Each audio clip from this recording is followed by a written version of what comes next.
Assalamualaikum warahmatullahi wabarakatuh. Saya Muhammad Ariel Abdillah, NIM 2230111004. Pada segmen ini saya akan membahas dua hal penting dalam proses awal pembangunan gedung bertingkat, yaitu perencanaan dan pondasi bore pile. Dalam dunia konstruksi, perencanaan merupakan pondasi dari semua tahapan. Kita mulai dari studi kelayakan, yaitu mengevaluasi aspek lokasi, fungsi bangunan, potensi dampak lingkungan, dan regulasi setempat. Perencanaan juga mencakup yang pertama, perhitungan beban gempa dan beban hidup. Yang kedua, pemilihan sistem struktur, rangka beton, dinding geser, dan lain-lainnya. Yang ketiga, simulasi struktur menggunakan software ETABS ataupun SAP 2000. Yang keempat, jadwal pelaksanaan proyek menggunakan metode CPM. Dan yang terakhir adalah anggaran biaya konstruksi atau RAB dan cash flow.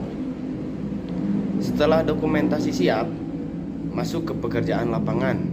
Salah satu yang paling penting adalah pekerjaan pondasi bore pile, yaitu pondasi tiang bor yang digunakan untuk gedung bertingkat dengan beban yang besar.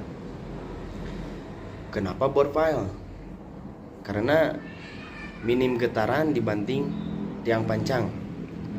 Cocok untuk daerah padat penduduk dan mampu menembus tanah lunak hingga ke lapisan yang paling keras.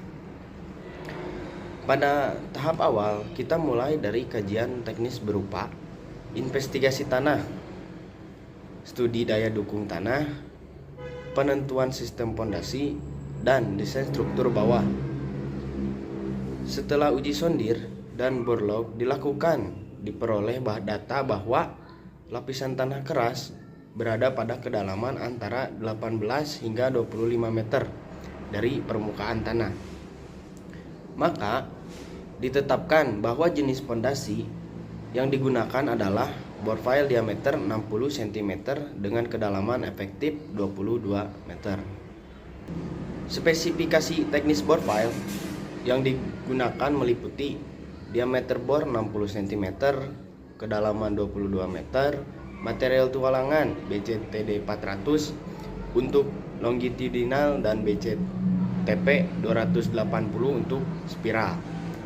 Koper beton minimal 7,5 cm, mutu beton K350. Langkah awal pekerjaan adalah pengukuran atau stake out. Pengukuran dilakukan oleh surveyor menggunakan total tension atau theodolit untuk memastikan posisi titik bor sesuai koordinat dalam gambar rencana pondasi. Setiap titik bore pile diberi penanda patok besi dengan kode unik, misal P1, P2, P3, dan seterusnya. Setelah pengukuran selesai dan lokasi bersih, dilakukan tahapan pelaksanaan bore pile sebagai berikut. Yang ke-1, alat dan material, yaitu mobilisasi alat bor. Disiapkan juga casing baja, trim pipe, lumpur bentonit, dan pompa air. Dan juga beton dipesan dari benching plan dan diuji kualitasnya sebelum dicor. Yang kedua, pengeboran lubang bore pile. Proses dimulai dengan boring vertikal menggunakan auger atau bucket hingga kedalaman rencana 22 meter. Jika tanah mudah runtuh, digunakan lumpur bentonit sebagai penahan dinding lubang. Bila perlu, dipasang casing baja sementara hingga kedalaman tertentu untuk menjaga kestabilan. Yang ketiga, pembersihan lubang bor. Setelah mencapai kedalaman rencana, lubang dibersihkan dari lumpur dan endapan tanah menggunakan pompa sirkulasi atau boiler. Penting agar beton nanti tidak tercampur kotoran. Yang keempat, pemasangan tulangan cake. Tulangan sudah dirangkai di luar setelah dahulu. Terdiri dari tulangan utama longitudinal, misalkan 16 sampai 20 mm dan spiral 10 mm. Cek dimasukkan perlahan ke dalam lubang menggunakan alat bantu seperti kren atau katrol manual. Dilengkapi spacer untuk menjaga posisi cek di tengah. Dan yang kelima, pengocoran beton metode trim. Pipa trim diameter 6-8 inci dimasukkan hingga dasar lubang. Beton dituang dari atas secara kontinu, menjaga agar ujung trim selalu tenggelam dalam beton segar. Ini penting untuk menghindari segregasi dan masuknya lumpur kembali. Volume beton dihitung lebih dari volume lubang karena ada kehilangan atau loser. Dan yang keenam, pengujian dan dokumentasi. Setelah pengecoran selesai, beton diambil sampelnya, kubus beton untuk uji kuat tekan 7, 14, dan 28 hari. Jika perlu dilakukan Field Integrity Test atau PIT, atau juga disebut Cross Hole Sonic Logging atau CHSL, untuk memastikan tidak ada kerusakan di dalam bore pile tersebut. Nah, tahapan ini dilakukan untuk seluruh titik tiang bore pile sesuai layout bangunan. Setelah semua bore pile selesai dan umur beton mencukupi, proses dilanjutkan ke pengecoran pile cap, T-beam, dan struktur atas lainnya. Semua proses ini harus mematuhi standar pelaksanaan seperti SNI 8460/2017 tentang pelaksanaan pondasi dalam dan pedoman mutu pekerjaan struktur bawah. Jadi kesimpulannya, pekerjaan bore pile bukan sekedar mengebor dan mencor. Proses ini memerlukan presisi tinggi, tenaga ahli, alat berat khusus, dan kontrol mutu yang ketat. Karena kegagalan pondasi akan berdampak fatal pada keseluruhan struktur gedung. Baik, selanjutnya setelah pekerjaan pondasi itu selesai, dilanjutkan dengan pengerjaan struktur bawah dan atas. Dimulai dari pekerjaan perancah dan bekisting. Nah, untuk memulai pekerjaan tersebut, kita tuh harus melakukan penandaan dan pengukuran posisi elemen struktur yang akan dicetak, yaitu seperti balok, kolom, dan plat lantai.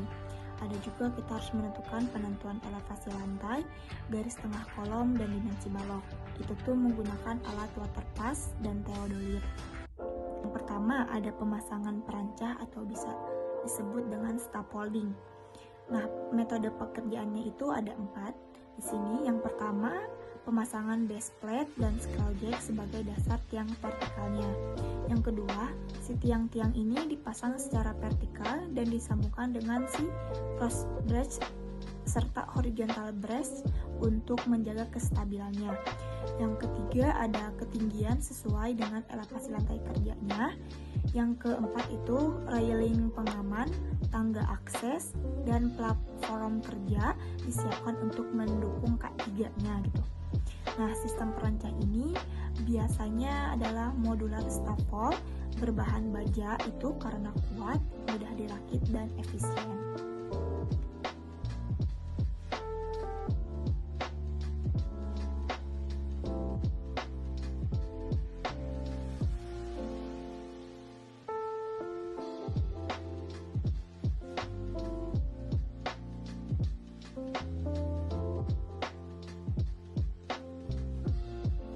Nah, yang kedua, untuk pemasangan bekisting kolom, balok, dan plat lantai.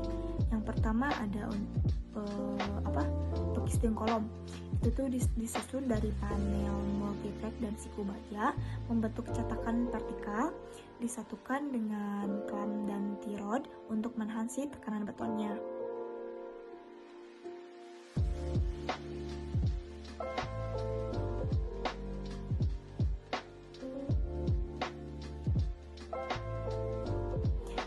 Kedua ini ada bekisting untuk balok, itu tuh dirakit di atas si perancahnya. di bagian bawah, samping, dan atas disusunnya harus sesuai dengan bentuk si baloknya.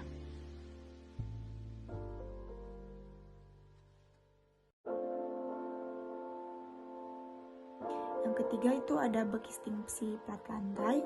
Itu tuh menggunakan panel baja atau multiflag. Itu tuh di dokumnya ditambahin ada balok kayu atau baja di atas si perancahnya.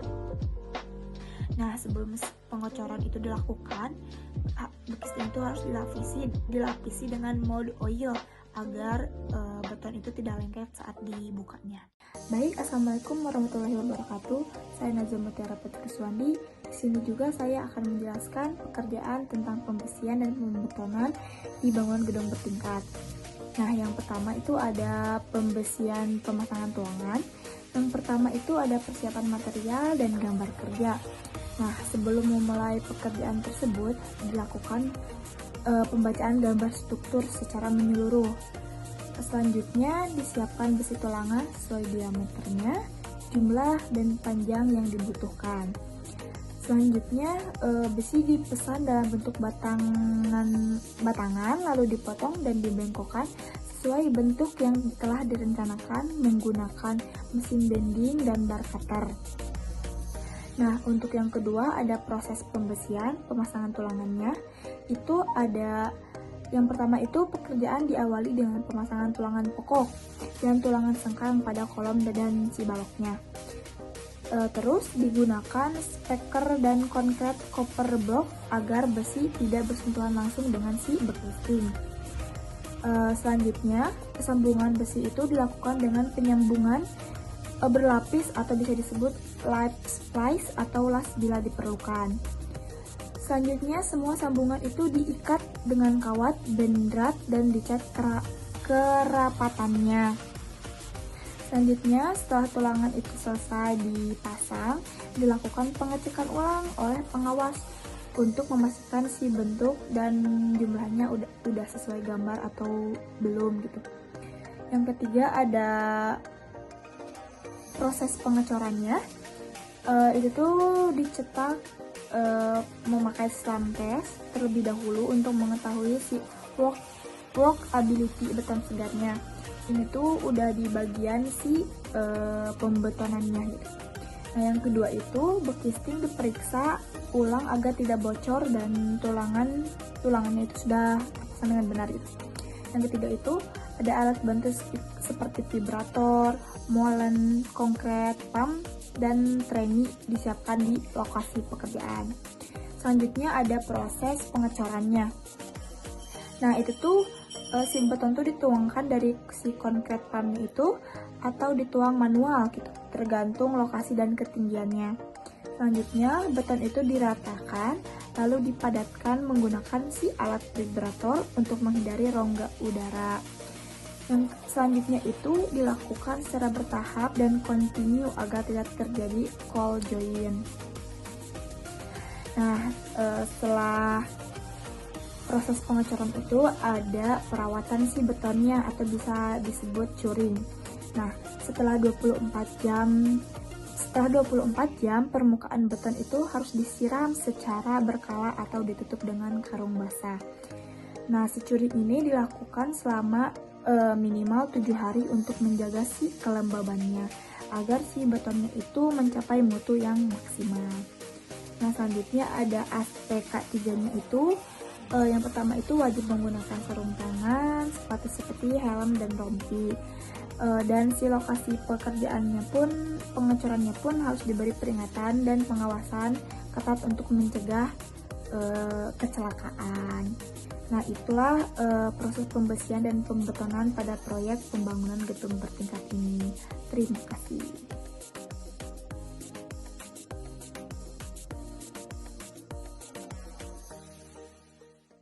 Saya Pak Rizky akan membahas tentang pekerjaan pemasangan bata serta tahapan pekerjaan finishing pada pembangunan gedung bertingkat.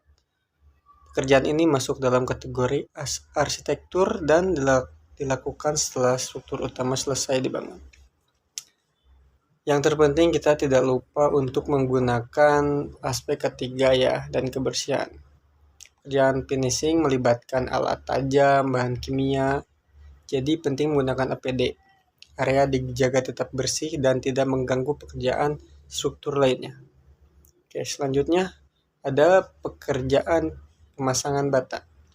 Yang pertama kita persiapkan materi dan lokasi.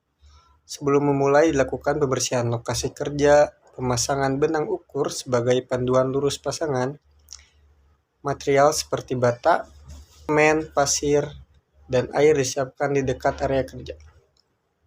Selanjutnya ada metode pemasangan bata. Gunakan adukan 1/4 atau 1 semen per 4 pasir untuk mortar. Bata direndam air kurang lebih 10 menit agar tidak menyerap air mortar terlalu cepat. Pemasangan dilakukan dengan teknik zigzag dan ikat berselang untuk memperkuat ikatan. Selanjutnya penggunaan waterpass untuk menjaga ketegakan dan kelurusan dinding. Selanjutnya ada penguatan di area dinding.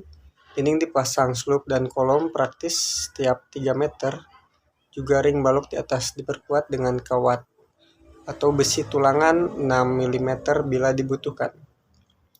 Setelah pekerjaan dinding selesai, kita selanjutnya ada pekerjaan plester dan aci. Dilakukan plester menggunakan adukan 1/5 dengan ketebalan kurang lebih 15 mm. Permukaan plester harus rata dan lurus. Setelah kering, kurang lebih 7 hari, dilakukan pengacian menggunakan adukan semen plus air, bahan tambahan lem putih. Ini memberikan permukaan halus untuk siap dicat. Ketiga, pekerjaan pengecatan. Setelah acian kering sempurna, dilakukan pengecatan minimal 2 lapis. Dinding dibersihkan dari debu, cat dasar diaplikasikan lebih dulu, baru kemudian cat warna akhir. Yang keempat ada pemasangan pintu, jendela, dan lantai. Pintu atau jendela dipasang mengikuti ukuran, bukaan dengan teknik penyekatan pakai busa atau semen instan. Lantai dipasang keramik atau granit menggunakan semen khusus perekat. Sekian penjelasan saya tentang tahapan pekerjaan pasangan bata dan finishing. Assalamualaikum warahmatullahi wabarakatuh. Perkenalkan, nama saya Muhammad Fikri Audi dengan NIM 2230121002. Pada bagian ini saya akan menjelaskan mengenai pekerjaan instalasi map atau mechanical, electrical, dan plumbing pada gedung bertingkat. Pekerjaan ini merupakan salah satu elemen vital dalam sistem bangunan modern karena berkaitan langsung dengan kenyamanan, efisiensi energi, dan keselamatan penghuni. Pengertian map. Sistem map mencakup 3 bidang utama. Yang ke-1 ada mechanical, mencakup HVAC atau heating, ventilation, and air conditioning. Yang kedua ada electrical, sistem kelistrikan dan pencahayaan. Seterusnya ada plumbing, sistem perpipaan, air bersih, air buangan, dan drainase. Semua sistem ini harus terintegrasi dalam desain dan pelaksanaan konstruksi agar berfungsi secara optimal. Yang kedua ada perencanaan sistem map. Sebelum memulai instalasi, dilakukan tahap perencanaan dan koordinasi. Soft drawing disiapkan berdasarkan gambar kerja, arsitektural, dan struktural. Koordinasi dilakukan dengan tim struktur agar penempatan pipa, kabel, ducting tidak bentrok dengan elemen struktural seperti balok dan kolom. Dilakukan pengujian desain menggunakan software map seperti AutoCAD Map, Revit, atau BIM untuk mencegah konflik antar sistem. Selanjutnya ada instalasi sistem mekanikal, heating, ventilation, and air conditioning atau bisa disingkat dengan HVAC. Fungsi utama HVAC adalah menjaga suhu ruangan, kualitas udara, dan sirkulasi dalam gedung. tahapan pekerjaan HVAC yang ke-1 ada penempatan AHU atau bisa lebih dikenal dengan Air Handling Unit pada lantai teknis atau rooftop. Pemasangan terus selanjutnya ada pemasangan ducting dari AHU ke ruang-ruang dalam gedung menggunakan duet GI galvanized iron. Selanjutnya ada pemasangan grill diffuser di langit-langit untuk menyebarkan udara ke dalam ruangan. Terus ada pemasangan sistem pendingin seperti chiller atau split duct. Selanjutnya ada uji kebocoran ducting, uji blanching aliran udara. Ducting harus dibungkus insulasi untuk mencegah kondensasi. Jalur ducting tidak boleh bersinggungan dengan instalasi listrik atau plumbing. Dan bagian selanjutnya ada instalasi sistem elektrikal. Sistem elektrikal adalah jantung operasional gedung. Kesalahan instalasi bisa mengakibatkan korsleting atau kebakaran. Sistem kelistrikan gedung dibagi menjadi 3 jalur. Jalur utama dari PLN ke panel distribusi, jalur sekunder dari panel ke subpanel tiap lantai atau zona, jalur akhir ke titik-titik seperti lampu, stop kontak, dan peralatan. Tahapan instalasi yang ke-1 ada pemasangan panel listrik utama dan subpanel. Yang kedua ada penarikan kabel listrik dengan kabel NYY atau NYM melalui pipa PVC atau conduit. Penempatan titik yang kedua ada penempatan titik outlet, saklar, dan lampu sesuai rencana. Selanjutnya ada instalasi sistem pentahanan, grounding, dan lightning protection system. Dan ada pengujian instalasi menggunakan alat installation tester measure. Selanjutnya uji kelayakan, arus, tegangan, dan perlindungan arus lebih. Pencahayaan dan sistem emergensi. Lampu biasa dipasang pada ceiling, sedangkan lampu darurat emergency lamp bisa dipasang dekat tangga atau pintu keluar. Instalasi fire alarm, smoke detector, dan emergency stop juga termasuk bagian sistem elektrikal.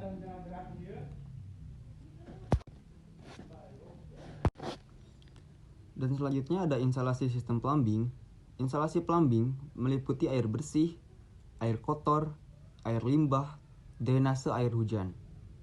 Instalasi pemadaman kebakaran. Tahapan pekerjaan plumbing. Yang ke-1, pemasangan pipa air bersih dari ground ke tank ke roof tank menggunakan pompa booster dan pipa PPR atau HDPE. Yang kedua ada distribusi air bersih ke kamar mandi, pantry, dan area layanan lainnya. Yang ketiga ada instalasi pipa pembuangan air kotor dari wastafel dan kamar mandi ke STV.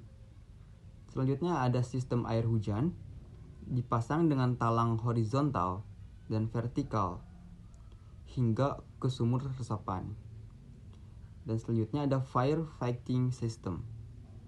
Pemasangan pipa besi untuk hydrant dan sprinkler yang terkoneksi dengan pompa dan tangki air khusus. Pengujian sistem plumbing. Pressure test untuk pipa air bersih dengan tekanan 6-10 bar. Air test untuk pipa air buangan. Pastikan tidak ada kebocoran dan sistem mengalir lancar. Dan selanjutnya ada keselamatan dan standar. Semua pekerjaan MEP mengacu pada SNI, FUIL, NFPA, Pedoman, dan Kementerian PUPR. Selain itu, penting untuk menerapkan keamanan resiko K3 mengingat instalasi melibatkan pekerjaan di ketinggian listrik dan air secara bersamaan. Mungkin itu saja yang bisa saya sampaikan. Instalasi MEP bukan hanya sekedar pemasangan kabel dan pipa, ini adalah sistem yang menghidupkan gedung dan memastikan setiap fungsi berjalan dengan lancar dan aman. Saya Fikri Audi, semoga penjelasan ini bisa memberikan pemahaman yang utuh tentang pentingnya MEP dalam konstruksi gedung bertingkat. Saya Natasha Yusatila dengan NIM 2230111029, dan pada bagian terakhir ini saya akan menjelaskan proses asesmen atau penilaian kondisi bangunan serta prosedur pembongkaran gedung bertingkat. Kedua proses ini memerlukan perencanaan yang matang, analisis teknis, dan penerapan standar keselamatan yang tinggi karena menyangkut keamanan pengguna bangunan, lingkungan sekitar, dan pekerja konstruksi. Yang pertama, saya akan menjelaskan tentang asesmen bangunan. Asesmen adalah proses evaluasi teknis terhadap kondisi bangunan, baik dari sisi struktur, utilitas, maupun fungsi, untuk menentukan apakah bangunan masih layak digunakan, perlu diperbaiki, atau bahkan dibongkar. Yang pertama yaitu persiapan dan dokumentasi awal. Dilakukan dengan mengumpulkan data awal seperti gambar rencana atau as-built drawing, data umur bangunan, riwayat pemeliharaan dan perbaikan sebelumnya, data penggunaan bahan dan metode konstruksi, serta pembuatan checklist dan formulir infeksi berdasarkan PP nomor 16 tahun 2021 dan Permen PUPR nomor 28 tahun 2016. Selanjutnya, yaitu pemeriksaan visual dan fungsional. Identifikasi kerusakannya yaitu elemen struktural, yaitu ada retakan, lendutan, korosi tulangan. Untuk elemen arsitektural, yaitu plesteran, cat, dan plafon. Untuk sistem MEP, yaitu instalasi listrik, plumbing, dan AC. Nah, biasanya digunakan alat bantu seperti palu uji, kamera thermal, moisture meter, dan drone untuk daerah yang tinggi. Untuk pengujian struktur, jika ditemukan identifikasi kerusakan yang serius, dilakukan pengujian lanjutan seperti uji hammer test untuk mengetahui kuat tekan beton, uji UVV atau ultrasonic pulse velocity untuk mendeteksi keretakan internal, rebar scanner untuk melihat posisi dan kondisi tulangan. Untuk analisis dan klasifikasi kerusakannya, semua data analisis dan diklasifikasikan, yaitu ada kerusakan ringan, bisa diperbaiki tanpa pembongkaran. Yang kedua ada kerusakan sedang, perlu perkuatan lokal. Yang ketiga yaitu kerusakan berat, perlu direhabilitas menyeluruh atau pembongkaran. Dari hasil ini disusun rekomendasi tindakan teknis, jangka waktu pemeliharaan, atau jadwal pembongkaran. Yang kedua saya akan menjelaskan tentang pembongkaran bangunan bertingkat. Nah, jika hasil asesmen menunjukkan bangunan tidak layak fungsi, maka dilakukan proses pembongkaran dengan metode yang aman dan efisien. Yang pertama untuk perencanaan pembongkarannya, yaitu disusun rencana teknis pembongkaran oleh tenaga ahli, meliputi metode pembongkaran, urutan pekerjaan, analisis dampak lingkungan dan keselamatan, pengelolaan limbah dan material bongkaran.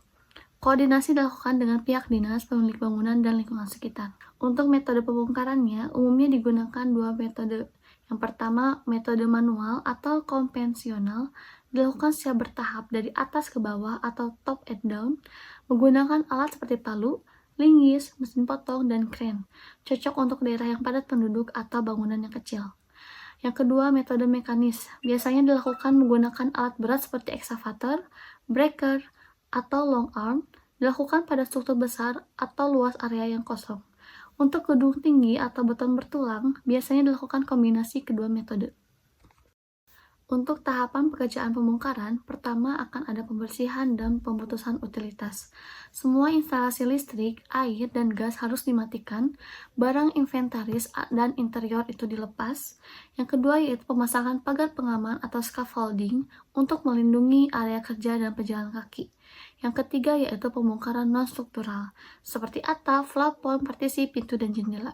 Yang keempat yaitu pembongkaran struktural, dimulai dari lantai paling atas, plat, balok, kolom. Yang kelima yaitu sortir dan penanganan limbah. Material dipisah untuk di-reuse, recycle, atau dibuang. Yang keenam yaitu pembersihan air dan perataan lahan. Sisa struktur dibersihkan, bekas fondasi diratakan sesuai rencana. Seluruh proses pembongkaran harus didokumentasikan, foto sebelum, selama, dan sesudah pembongkaran, catatan harian kegiatan, rekap limbah dan material resius, laporan diserahkan ke dinas terkait sebagai bukti legal dan administratif. Demikian penjelasan saya mengenai asesmen kondisi bangunan serta proses pembongkaran gedung bertingkat. Proses ini sangat penting untuk menjamin keselamatan bangunan dan lingkungan secara keseluruhan. Saya Natasha Istatila, terima kasih atas perhatiannya. Wassalamualaikum warahmatullahi wabarakatuh.